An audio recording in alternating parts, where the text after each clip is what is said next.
বিসমিল্লাহির রহমানির রহিম। প্রিয় শিক্ষার্থী, বয়রা টেকনিক্যাল অ্যান্ড বিএম কলেজের হিসাবরক্ষণ ট্রেডের পক্ষ হতে আন্তরিক শুভেচ্ছা ও অভিনন্দন। আমি মোহাম্মদ জিলুর রহমান, প্রভাষক হিসাব বিজ্ঞান।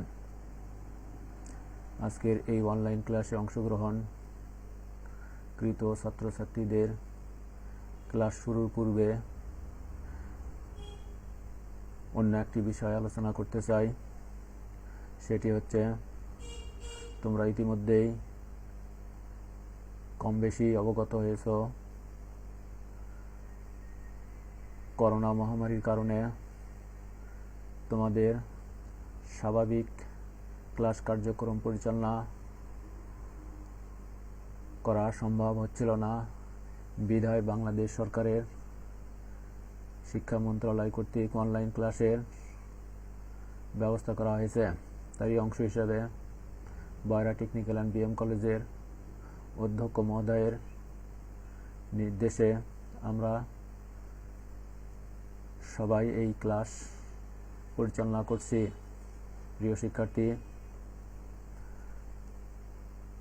যেহেতু করোনার কারণে ক্লাসে বিঘ্ন হয়েছে, এই জন্য বাংলাদেশ কারিগরি শিক্ষা বোর্ড তোমাদের জন্য একটি সংক্ষিপ্ত সিলেবাস বা পাঠ পরিকল্পনা প্রণয়ন করেছে, যা ইতিমধ্যেই আমরা গত 13ই ফেব্রুয়ারি তারিখে তোমাদেরকে এই ক্লাসের উপর যে সিলেবাসটি ছিল, সিলেবাসটি আমরা সরবরাহ করছি। কিন্তু দুঃখের বিষয়, উপস্থিতি অত্যন্ত কম ছিল, যার জন্য আমরা আগামীতে 17, 21 এবং 23 তারিখ 3টি ডেট ঘোষণা করেছি। উক্ত তারিখগুলিতে তোমরা সশরীরে ক্লাসে উপস্থিত হয়ে তোমাদের এই সংক্ষিপ্ত সিলেবাস সংগ্রহ করবা এবং এই সিলেবাসের উপরে আগামীতে 3-4 মাস যেটুকু সময় পাওয়া যাবে, এই সময়ের ক্লাস পরিচালনা করা হবে। প্রিয় শিক্ষার্থী,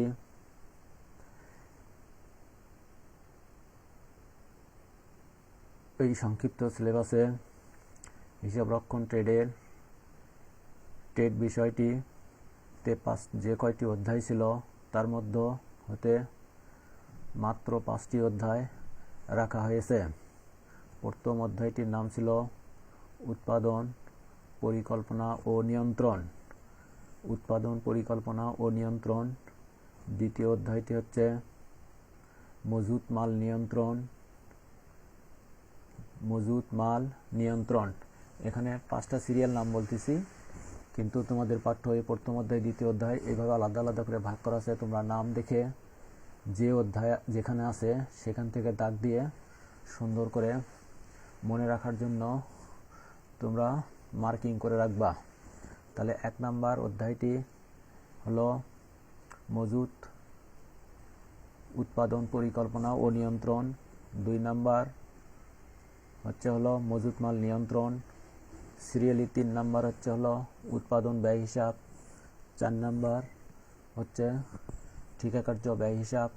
5 নাম্বার সমচ্ছেদ বিশ্লেষণ। এই 5টি অধ্যায় তোমাদের বইয়ে দেওয়া আছে। তোমাদের পাঠ্যসূচিতে কোনোটি প্রথম অধ্যায় আছে, কোনোটি 11তম অধ্যায় আছে, কোনোটি 8ম অধ্যায় আছে। যেখানেই থাক সেখান থেকে তোমরা তোমাদের বোঝার সুবিধার জন্য তোমরা অবশ্যই মার্কিং করে নেবা, যাতে আগামীতে কোনো ভুল ভ্রান্তি না হয়। প্রিয় শিক্ষার্থী, যে 5টি অধ্যায় এই সংক্ষিপ্ত সিলেবাসের মধ্যে সংযুক্ত করা হয়েছে, এই 5টি অধ্যায়ের ওপর আগামী জুলাই মাসে তোমাদের চূড়ান্ত পরীক্ষা হওয়ার সম্ভাবনা রয়েছে।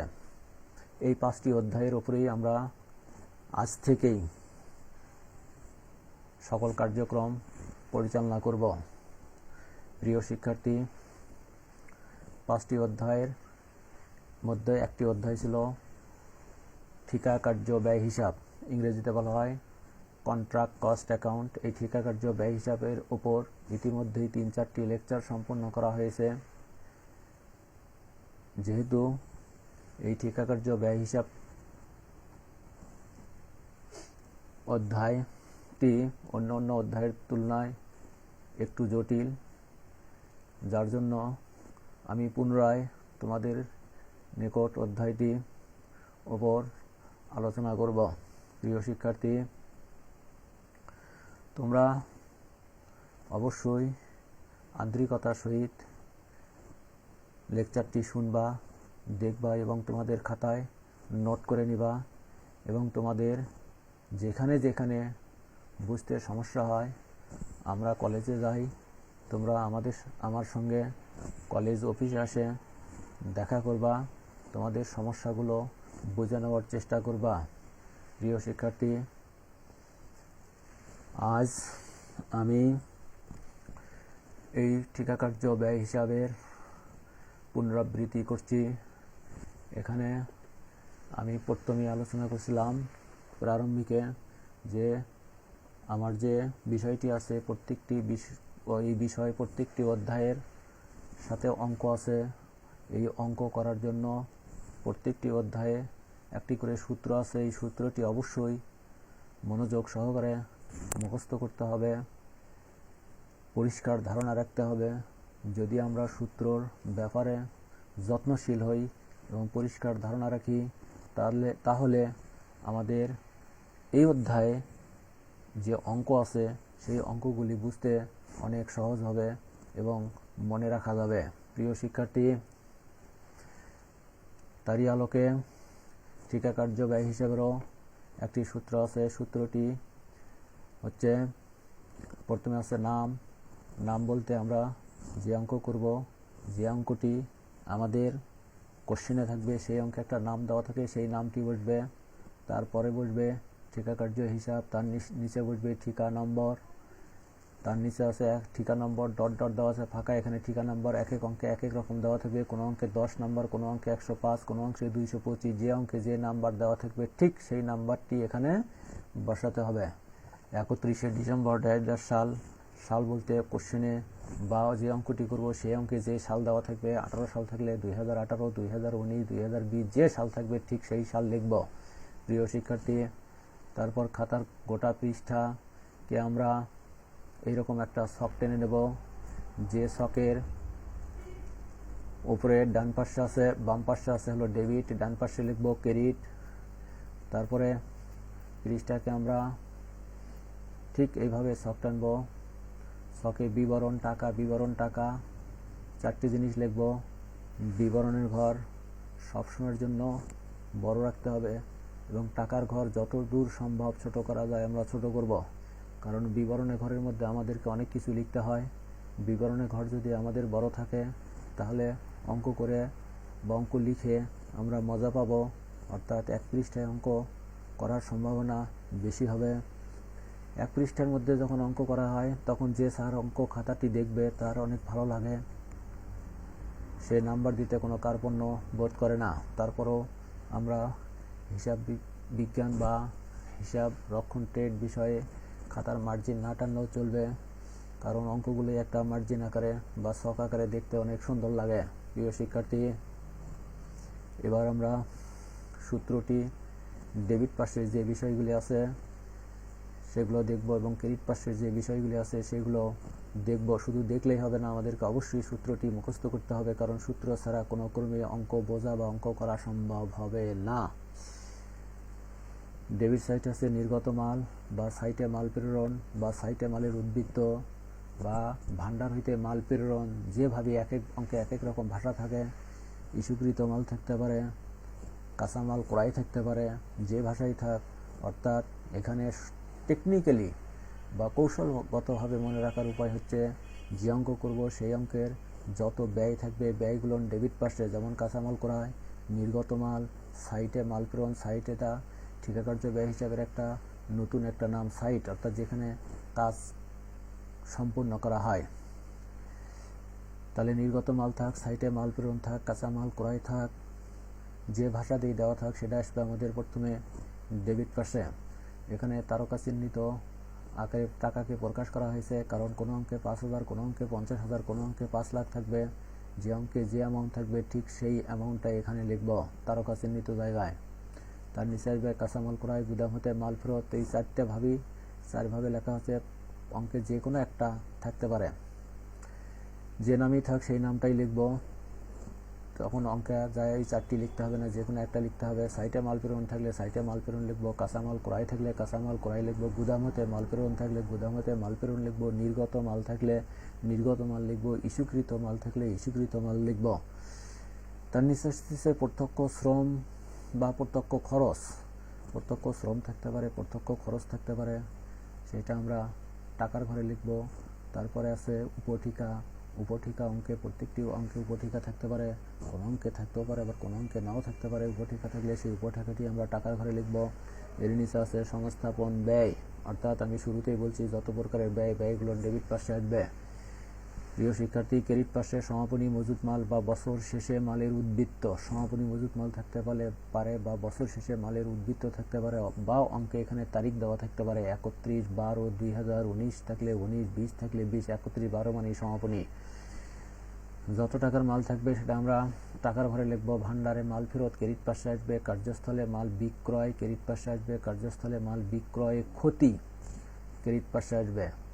কারণ এমন অঙ্ক আছে, দেখা যাচ্ছে কাজ সম্পূর্ণ হয়েছে, সেখানে কিছু মাল উদ্বৃত্ত আছে, সেই মালটা যদি সেখানে বিক্রয় করা হয়, যেমন রড, সিমেন্ট, বালি ইত্যাদি কাঁচামাল যদি কার্যস্থলে বিক্রয় করা হয়, যেমন বালি যদি বিক্রয় করা হয়, যে দেখা যাচ্ছে 10,000 টাকা দামের বালি আছে, সেটা 10,000 টাকা ক্রয় করা হয়েছিল, সেটা আমি বিক্রি করলাম 8,000 টাকা। তাহলে বিক্রয় মূল্য কার্যস্থলে মাল বিক্রয় কত? 8,000 টাকা। কার্যস্থলে মাল বিক্রয় ক্ষতি হলো কত? 10,000 টাকার মাল বিক্রি করলাম 8,000, তাহলে ক্ষতি হলো কত? 10,000 মাইনাস 8,000, 2,000 টাকা। 2,000 টাকাও আমরা ক্রেডিট পাশে লিখব।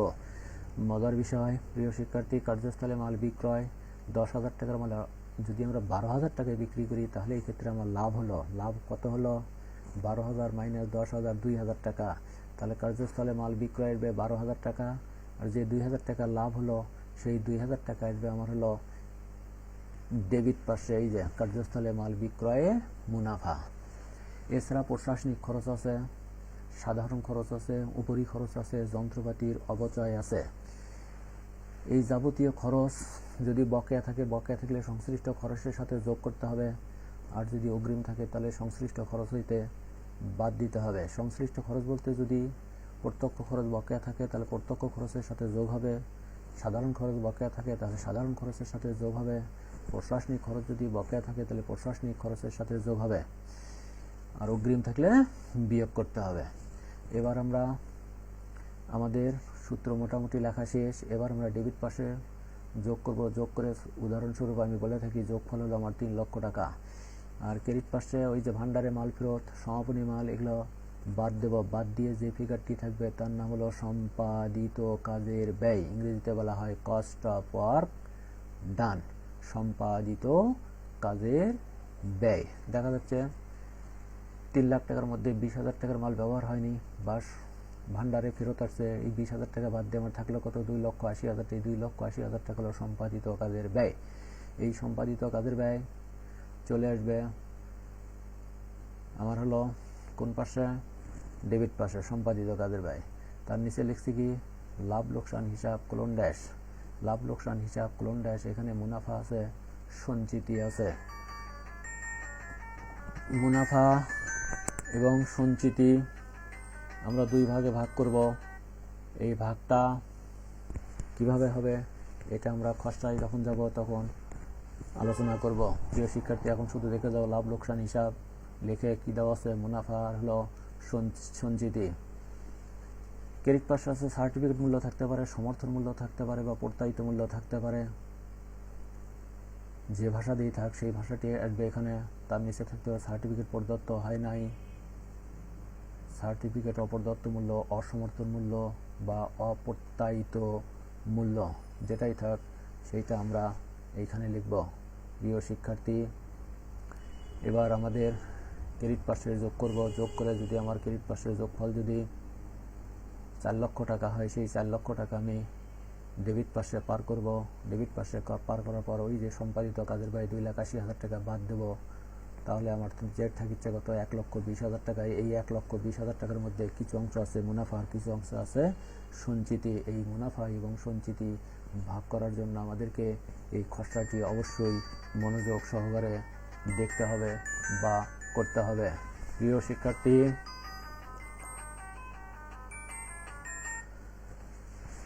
খসড়াটি হচ্ছে ঠিকাকার্য হিসাবে মুনাফা লাভ লোকসান হিসাবে স্থানান্তরিত হলো, এটা লিখতেই হবে। ঠিক এখানে যেভাবে আছে, সূত্রতে যেভাবে আছে, অঙ্কেও ঠিক সেইভাবেই প্রত্যেকটা অঙ্কে এইভাবে সূত্র লিখতে হবে। কিন্তু এত বিস্তারিত লেখা লাগবে না, সূত্র যেহেতু বিস্তারিত লেখা হয়েছে অঙ্কে যায় সংক্ষিপ্ত হয়ে যাবে। যেমন সার্টিফিকেট মূল্য, সমর্থন মূল্য, প্রত্যায়িত মূল্য যে কোনো একটা লিখতে হবে, যোগ সার্টিফিকেট অপ্রদত্ত মূল্য বা অসমর্থন মূল্য বা অপ্রত্যায়িত মূল্য, এটা যোগ করতে হবে। যোগ করার পর মোট টাকা আসলো, মোট টাকার মধ্যে থেকে সম্পাদিত কাজের ব্যয়, ওই যে মোট হলো 3 লক্ষ টাকা, সেখান থেকে সম্পাদিত কাজের ব্যয় 2,80,000 টাকা উদাহরণস্বরূপ বলে থাকি। তাহলে আমার আসলো কত, মোট হলো 4 লক্ষ টাকা, সম্পাদিত কাজের ব্যয় হলো 2,80,000 টাকা। তাহলে আনুমানিক মুনাফা বের হলো কত, 1,20,000 টাকা। এই 1,20,000 টাকার মধ্যে মুনাফার সঞ্চিতি আছে। মুনাফা এবং সঞ্চিতি কতটুকু বের করার জন্য আমাদেরকে আনুমানিক মুনাফা গুণন 1 বা 2 গুণন নগদ প্রাপ্তি।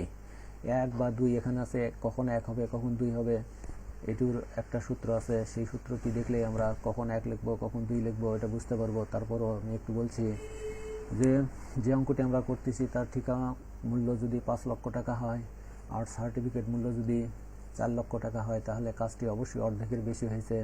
অর্ধেকের বেশি হলে হবে 2। আর যদি অর্ধেকের কম হয়, ঠিকা মূল্য 5 লক্ষ টাকা কিন্তু সার্টিফিকেট পাওয়া গেছে 2 লক্ষ টাকা, তাহলে হবে 1। এখানে মনে রাখার বিষয়, সার্টিফিকেট মূল্য এবং ঠিকা মূল্য দুইটার সাথে তুলনা করে হয় 1 হবে না হয় 2 হবে, যে কোনো একটি, 1 বা 2 যে কোনো একটি হবে, দুটোই কিন্তু হবে না। গুণন নগদ প্রাপ্তি। নগদ প্রাপ্তি প্রত্যেকটা অঙ্কে দেওয়া থাকবে, সেই অনুযায়ী আমরা নগদ প্রাপ্তি লিখব। নিচে আছে 3 গুণন সার্টিফিকেট মূল্য, সমর্থন মূল্য বা প্রত্যায়িত মূল্য, এখানে যে কোনো একটি থাকবে অঙ্কে, সেই একটির নাম লিখব। এইটা কাটাকাটি করলে আমাদের যে টাকা আসবে সেটার নাম হলে মুনাফা। এই মুনাফা মধ্যে মুনাফা বের হলো, আনুমানিক মুনাফার মধ্যে মুনাফা আছে, সঞ্চিতি আছে। আনুমানিক মুনাফার মধ্যে মুনাফা হলো সাপোজ 80,000 টাকা, তাহলে আমার আনুমানিক মুনাফা বের হয়েছিল 1,20,000। তাহলে সঞ্চিতি কতটুকু, সঞ্চিতি সমান আনুমানিক মুনাফা 1,20,000 মাইনাস হলো 80,000 সমান হলো 40,000 টাকা। সঞ্চিতি বের হলো 40,000 টাকা। প্রিয় শিক্ষার্থী, সূত্রটি অবশ্যই মুখস্থ করতে হবে। যে যত তাড়াতাড়ি সূত্রটি মুখস্থ করবে তার জন্য অঙ্ক করা তত তাড়াতাড়ি সহজ হবে এবং তার অঙ্ক করতে ভালো লাগবে। সে অঙ্ক তাড়াতাড়ি বুঝবে, তার আনন্দ লাগবে। যার জন্য বারবার বলতেছি, সূত্রটি অবশ্যই তোমাদেরকে মুখস্থ করতে হবে। আমি যেভাবে দেখাইছি প্রত্যেকটা অঙ্কে এই একইভাবে সূত্র উপস্থাপন করতে হবে। ওই যে 1 বা 2 ওটা সংক্ষিপ্ত আকারে বললাম, এটা আবার মনে রাখার বিষয়। মনে রাখার জন্য বিস্তারিত আকারে দেখানো আছে। যদি ঠিকা মূল্যের 1/4 কম কাজ হয় তাহলে সেই অঙ্কে কোনো লাভ ধরা যাবে না, পুরোটাই সঞ্চিতি। যেমন 1/4, আমি ধরলাম ঠিকা মূল্য 5 লক্ষ টাকা, 5 লক্ষ টাকার 1/4 1,25,000। 1,25,000 টাকার কম যদি কাজ হয় তাহলে সেই অঙ্কে কোনো মুনাফা বের হবে না, পুরোটাই হবে সঞ্চিতি। যদি ঠিকা মূল্য 1/4 বেশি হয়, বেশি কাজ সম্পাদন হয় কিন্তু 1/2 কম হয়, অর্থাৎ অর্ধেকের কম হয়, তাহলে লাভ হবে 1, উপরে 1 নিচে হলো 3, যেটা আমি এই কিছু পূর্বেই আলোচনা করে আসলাম। যদি ঠিকা মূল্যর অর্ধেকাংশের বেশি কাজ সম্পাদন হয় কিন্তু এখনো কাজ সমাপ্ত হয় নাই, তাহলে লাভ হবে 2/3, উপরে হবে 2 নিচে হবে 3। এখানে মনে রাখার জন্য আবারও বলে দিচ্ছি, সমস্ত বকেয়া যোগ এবং সমস্ত অগ্রিম বিয়োগ হবে। সমস্ত বকেয়া যোগ এবং সমস্ত অগ্রিম যোগ হবে।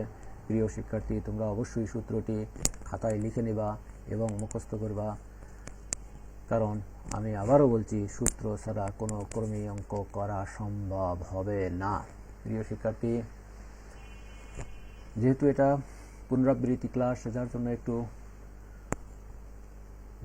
বড় করে সাজানো হয়েছে, বিস্তারিত দেখানোর চেষ্টা করছি।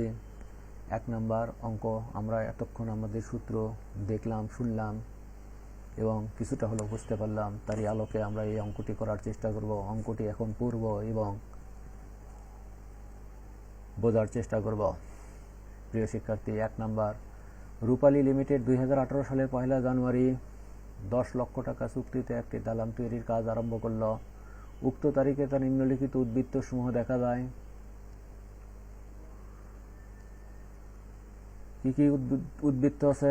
নির্গত মাল 2,50,000 টাকা, গুদামে মাল ফেরত বা ভান্ডারে মাল ফেরত। ওই যে সূত্রতে লেখা আছে, কোথায় লেখা আছে? ক্রেডিট পাশে। আমরা এই আইটেমটা ক্রেডিট পাশে লিখব। নির্গত মাল 2,50,000 টাকা, সূত্রতে ডেবিট পাশে লেখা আছে, আমরা ডেবিট পাশে বসাবো। বছর শেষে মালের উদ্বৃত্ত ক্রেডিট পাশে আছে, ক্রেডিট পাশে লিখব। মজুরি প্রদান ডেবিট পাশে আছে, ডেবিট পাশে লিখব।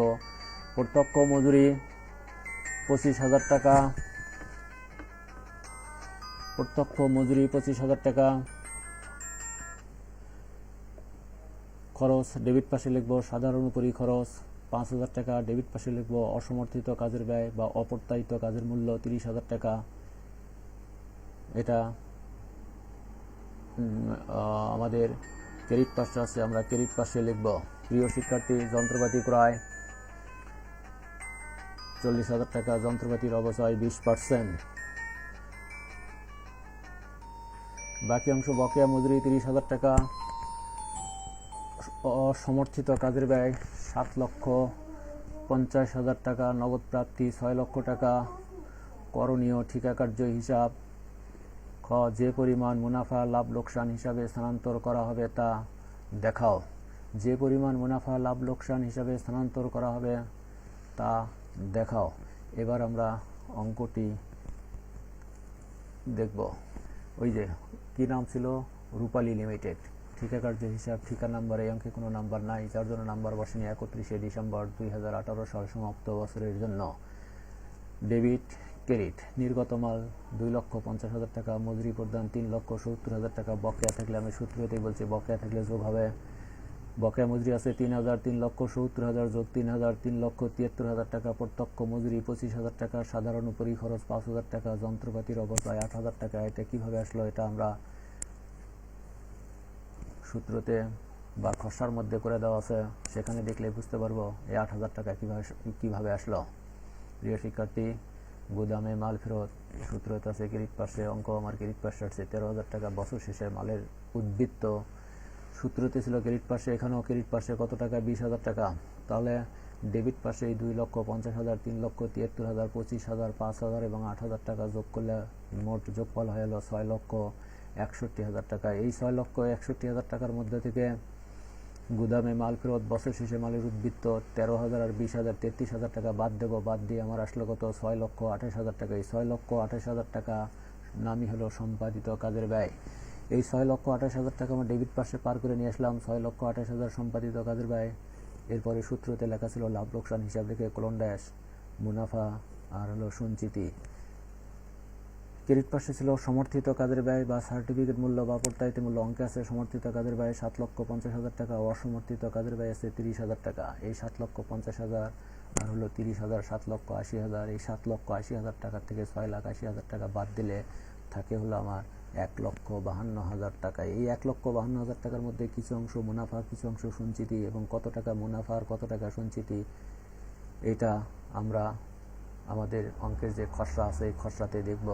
প্রিয় শিক্ষার্থী, ঠিকা কার্য হিসাবের মুনাফা লাভ লোকসান হিসেবে স্থানান্তরিত হলো সমর্থন মূল্য 7 লক্ষ টাকা যোগ অসমর্থন মূল্য 30,000, এই হলো 7,80,000, মাইনাস সম্পাদিত কাজের ব্যয় 6,28,000, বাদ দিয়ে আসলো আমার 1,52,000 টাকা। এটার নাম হলো আনুমানিক মুনাফা।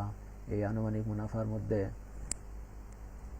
আমি বেশ কয়েকবার বলছি, এর মধ্যে দুইটি অংশ, একটি হলো মুনাফা আর একটি হলো সঞ্চিতি। মুনাফা বের করার সূত্র হচ্ছে মুনাফা সমান আনুমানিক মুনাফা গুণন, এখানে 2 লেখা আছে, 1 আর লেখা হয়নি, কারণ এই অঙ্কের ঠিকা মূল্য ছিল 10 লক্ষ টাকা আর সমর্থন মূল্য হলো 7,50,000 টাকা। তাহলে লক্ষ্য করা যাচ্ছে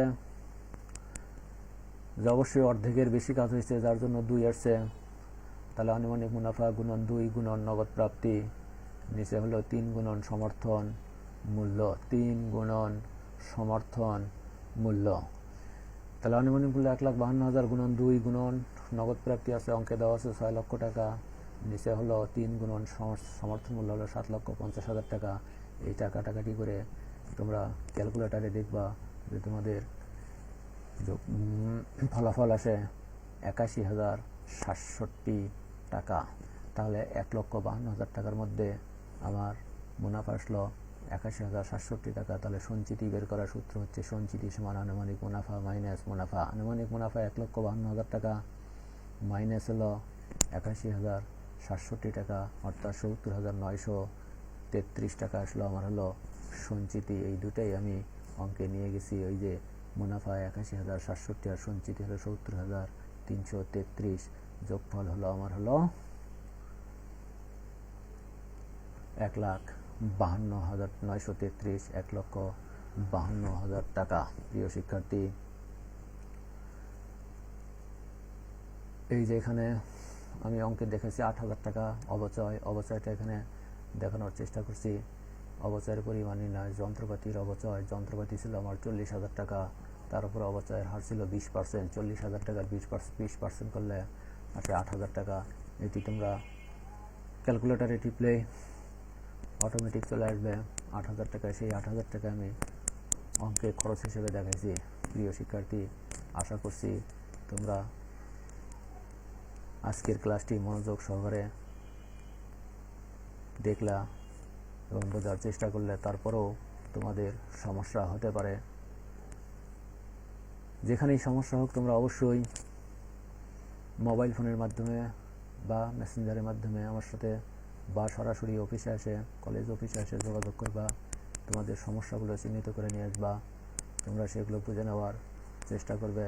আমরাও তোমাদেরকে যতদূর সম্ভব চেষ্টা করব বুঝে দিতে পারি, কারণ এই সংক্ষিপ্ত সিলেবাসের যে বিষয়গুলি আছে সেগুলো সম্পর্কে পরিষ্কার প্রিপারেশন নিতে হবে, যাতে আগামী ফাইনাল পরীক্ষায় তোমরা অত্যন্ত ভালো নাম্বার পেয়ে একাদশ শ্রেণী থেকে উত্তীর্ণ হয়ে দ্বাদশ শ্রেণীতে পৌঁছতে পারো। যে ফলাফল তোমাদের চূড়ান্ত পরীক্ষার জন্য চূড়ান্ত ফলাফলের উপর প্রভাব পড়বে, যাতে তোমাদের চূড়ান্ত ফলাফল ভালো হয়, এই আশা ব্যক্ত করে সবার সুস্বাস্থ্য এবং দীর্ঘায়ু কামনা করে আজকের মতো ক্লাস শেষ করছি। সবাইকে আবারও ধন্যবাদ। আল্লাহ হাফেজ।